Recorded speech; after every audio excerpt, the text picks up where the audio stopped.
టోపీలవాడు కోతులు. ఒక ఊళ్ళో రాము అనే ఒక టోపీల వ్యాపారి ఉండేవాడు. ఒకరోజు రాము పక్క ఊళ్ళో సంతలో టోపీలు అమ్మటానికి బయలుదేరాడు. రాము చాలా దూరం నడవటం వల్ల అలసిపోయాడు. కొద్దిసేపు రెస్ట్ తీసుకుందామని ఒక పెద్ద చెట్టు కింద కూర్చున్నాడు. చల్లగాలికి అతనికి నిద్ర పట్టేసింది. అయితే రాము ఏ చెట్టు కింద కూర్చున్నాడో ఆ చెట్టు మీద ఒక కోతుల ఫ్యామిలీ ఉండేది.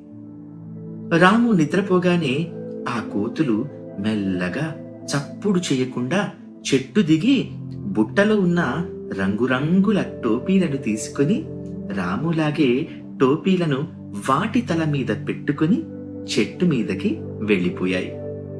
రాము నిద్ర లేచి తన టోపీల బుట్టలో చూసేసరికి బుట్టలో ఒక్క టోపీ కూడా లేదు. అరే, నా టోపీలన్నీ ఎక్కడా అని ఆశ్చర్యంగా అటు ఇటు అంతా చూశాడు. చెట్టుపైకి చూశాడు.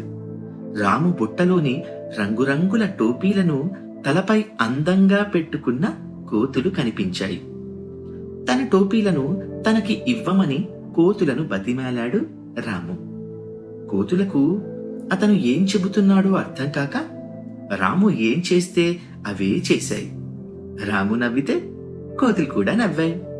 రాము ఓయ్ అంటే కోతులు కూడా ఓయ్ అన్నట్టుగా అరిచాయి. అప్పుడు రాముకి ఒక ఐడియా వచ్చింది.